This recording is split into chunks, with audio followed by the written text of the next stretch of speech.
প্রায় 7 বছর পর খালেদা জিয়ার কূটনৈতিক বৈঠক। ব্রিটিশ রাষ্ট্রদূত সারা কুকের সাথে দেশের সার্বিক পরিস্থিতি নিয়ে আলোচনা। প্রবাসীদের বৈধ হওয়ার সুযোগ দেয়ায় আমিরাতে বাংলাদেশিদের ব্যবসা প্রসারের সুযোগ, সৃষ্টি হচ্ছে কর্মসংস্থান, বাড়ছে রেমিটেন্স। এবং আরজিকর কাণ্ডে 12 কিলোমিটার দীর্ঘ মানববন্ধন কলকাতায়। ধর্ষকদের সর্বোচ্চ শাস্তি মৃত্যুদণ্ড রেখে বিল পাশ পশ্চিমবঙ্গ সরকারের, বিজেপির সমর্থন। স্বাগত জানাচ্ছি প্রবাসী নিউজ 24 সংবাদে। সঙ্গে আছে আমি রঞ্জিত ইফতেখার। দেখছিলেন বসুন্ধরাটি সংবাদ শিরোনাম। প্রায় 7 বছর পর সাবেক প্রধানমন্ত্রী ও বিএনপি চেয়ারপারসন বেগম খালেদা জিয়া কূটনৈতিক বৈঠক করেছেন। বুধবার রাত 8টার দিকে ব্রিটিশ হাইকমিশনার সারা কুক খালেদা জিয়ার গুলশানের বাসভবনে যান। প্রায় 1.5 ঘন্টার বৈঠকে বিএনপি চেয়ারপারসন বেগম খালেদা জিয়ার শারীরিক অবস্থার খোঁজ খবর নেন সারা কুক। বৈঠকে দেশের সার্বিক অবস্থা নিয়েও আলোচনা হয়। উপস্থিত ছিলেন বিএনপির স্থায়ী কমিটির সদস্য doctor AZM Zahid Hossain, doctor FM Siddiqui, BNP নেতা আমির খসরু মাহমুদ চৌধুরী ও তাবিথ আওয়াল। বৈঠক শেষে আমির খসরু জানান, দেশে একটা মুক্ত পরিবেশ সৃষ্টি হয়েছে, যেখানে কূটনীতিকরাও মুক্তভাবে চলাফেরা করতে পারছেন। সারা কুক জানতে চান, নতুন প্রেক্ষাপটে দেশের পরিস্থিতি কোথায় যাচ্ছে, যুক্তরাজ্য কি করতে চায়। এ সময় দুই দেশের সার্বিক অবস্থা ও সম্পর্ক উন্নয়নের অনুরোধ জানান খালেদা জিয়া। স্বাভাবিকভাবে ওদের প্রধান বিষয়টা ছিল ম্যাডামের শরীর কেমন আছে, ভালো আছে কিনা, উনি কি বাইরে চিকিৎসার জন্য যাওয়ার জন্য ওনার শারীরিকভাবে ওনার প্রস্তুতি আছে কিনা, ঠিক আছেন কিনা।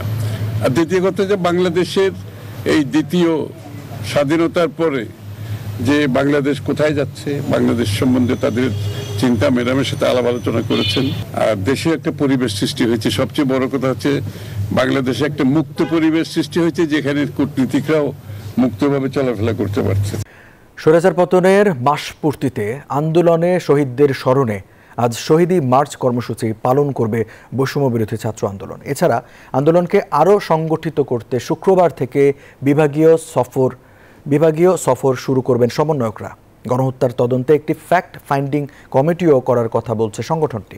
সমন্বয়করা বলেন, গণহত্যার সাথে জড়িতদের বিচার নিশ্চিত করা হবে। বৈষম্য বিরোধী আন্দোলনে ছাত্র জনতার গণ অভ্যুত্থানের মুখে শেখ হাসিনা সরকারের পতনের মাস পূর্তিতে কর্মসূচি জানাতে এই সংবাদ সম্মেলন। ঢাকা বিশ্ববিদ্যালয়ের টিএসসিতে বৈষম্য বিরোধী ছাত্র আন্দোলনের সমন্বয়করা জানান, শহীদদের স্মরণে বৃহস্পতিবার বিকাল 3টায় শহীদি মার্চ করবে বৈষম্য বিরোধী ছাত্র আন্দোলন। এই শহীদি মার্চে আমরা চাইব আমাদের যে বাবা মারা, যে ভাই বোনেরা তাদের সন্তান হারিয়েছে, তাদের ভাই বোন হারিয়েছে, বিনয়ের সাথে আমরা আপনাদের প্রতি অনুরোধ করতে চাই, আপনারা আমাদের সাথে আসুন। তারা বলেন, আওয়ামী লীগ রাষ্ট্রীয় সব প্রতিষ্ঠান দলীয়করণের মাধ্যমে ধ্বংস করেছে।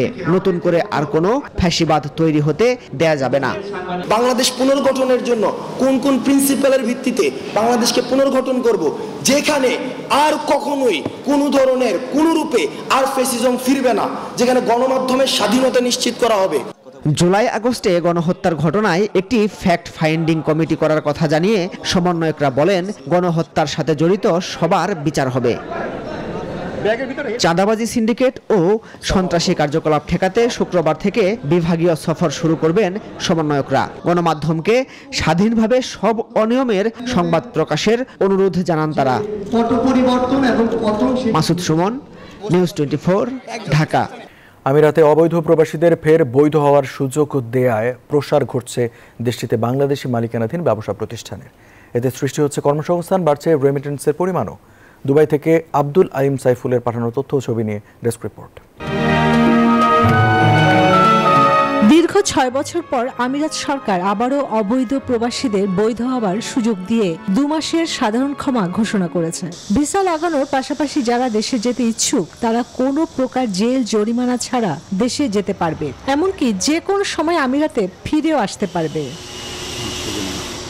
এক্ষেত্রে আগ্রহীদের সহায়তা লক্ষ্যে বাংলাদেশি মালিকানাধীন বিভিন্ন বাণিজ্যিক প্রতিষ্ঠানের প্রসার ঘটেছে। চালু হচ্ছে ট্রাভেল এজেন্সির মতো নতুন কোম্পানিও।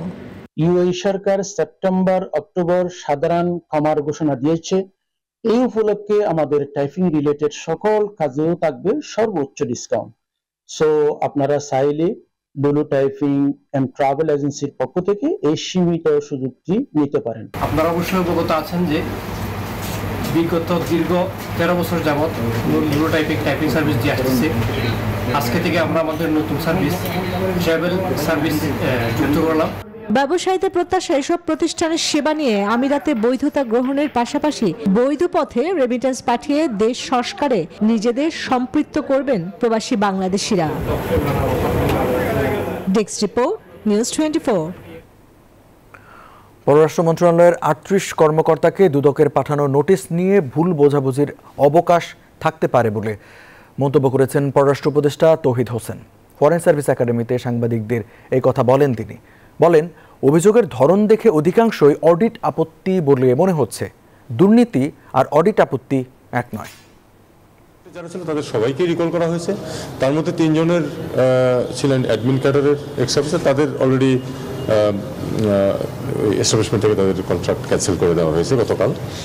আর বাকিদেরকে আমরা টোটাল 4 উইক সময় দিয়েছিলাম, কয়েকদিনের মধ্যে সেটা শেষ হয়ে যাবে, তারা চলে আসবে সবাই। এখানে কিছু কনফিউশন থাকতে পারে, সেগুলো আমরা দূর করবো। অডিট অবজেকশন এবং দুর্নীতি এক জিনিস না। ধর্ষকের সর্বোচ্চ শাস্তি মৃত্যুদণ্ডের বিধান রেখে অপরাজিতা নামে একটি বিল পাশ করে পশ্চিমবঙ্গ রাজ্য সরকার। বিরোধী বিজেপি এই বিলে সমর্থন দিয়েছে। এদিকে আরজিকর কাণ্ডে ধর্ষণ ও খুনের ঘটনার অভিনব প্রতিবাদের সাক্ষী হয়েছে কলকাতা। শহরের গুরুত্বপূর্ণ ইএম বাইপাসে 12 কিলোমিটার দীর্ঘ রাস্তায় মানববন্ধন কর্মসূচি পালন করেন সাধারণ নাগরিকরা। আরজিকরে নারী চিকিৎসককে ধর্ষণ ও হত্যার ঘটনায় উত্তাল ভারতের কলকাতা। ঘটনার 25তম দিনে সাক্ষী হল বিরলতম প্রতিবাদের। 3 সেপ্টেম্বর বিকেলে শহরের গুরুত্বপূর্ণ ইএম বাইপাসে 12 কিলোমিটার দীর্ঘ রাস্তায় মানববন্ধন কর্মসূচি পালন করেন কলকাতার সাধারণ নাগরিকেরা। हम सभी को लगता है कि इतनी दिन हो गया है ये जो घटना घटा है आरजीकर में, तो इसका अभी तक सरकार ने कोई भी आंसर नहीं दिया है हम लोगों को। এদিন ধর্ষকদের সর্বোচ্চ শাস্তি মৃত্যুদণ্ডের বিধান রেখে পশ্চিমবঙ্গ রাজ্য সরকার অপরাজিতা নামে একটি বিল পাশ করে। বিরোধী বিজেপি এই বিলে সমর্থন করে। এর মধ্য দিয়ে ধর্ষণ, গণধর্ষণ এবং শিশুদের বিরুদ্ধে যৌন অপরাধ সংক্রান্ত কেন্দ্রীয় আইনে প্রথম কোনো সংশোধন আনল পশ্চিমবঙ্গ সরকার। এদিকে আরজিকর কাণ্ডের পর সবচেয়ে আলোচিত চিকিৎসক সন্দীপ ঘোষকে আলিমপুর আদালতে তোলা হলে সেখানে আইনজীবীদের বিক্ষোভের মুখে পড়েন তিনি। সিআইডি 10 দিনের রিমান্ড চাইলে আদালত 8 দিনের রিমান্ড মঞ্জুর করেন। গত 9 আগস্ট কলকাতা আরজিকর হাসপাতালে রাতে ডিউটির সময় ধর্ষণ ও খুনের শিকার হন এক নারী চিকিৎসক। চন্দ্রানী চন্দ্রা, নিউজ 24। বাংলাদেশে আওয়ামী লীগের সভানেত্রী ও সাবেক প্রধানমন্ত্রী শেখ হাসিনা সহ কেন্দ্রীয় নেতাদের বিরুদ্ধে একাধিক মিথ্যা মামলা, সংখ্যালঘুদের ওপর হামলা, ভাঙচুর, অগ্নিসংযোগের বিরুদ্ধে প্রতিবাদ সমাবেশ করেছে ইতালি আওয়ামী লীগ। রাজধানীর রোমের সান্তা মাজোরে বিক্ষোভ সমাবেশের আয়োজন করে তারা। মুক্তিযোদ্ধা মাহতাব হোসেনের সভাপতিত্বে ও সাধারণ সম্পাদক আলমগীর হোসেন এর পরিচালনায় এই বিক্ষোভ সমাবেশে বক্তব্য রাখেন সিনিয়র নেতা KM লোকমান হোসেন, আবু সাইদ, সিনিয়র সহসভাপতি হাজি মোহাম্মদ জসিমউদ্দিন, যুগ্ম সাধারণ সম্পাদক সৈয়দ সুমন, মাহে আলম, শ্যামল সহ আরও অনেকে।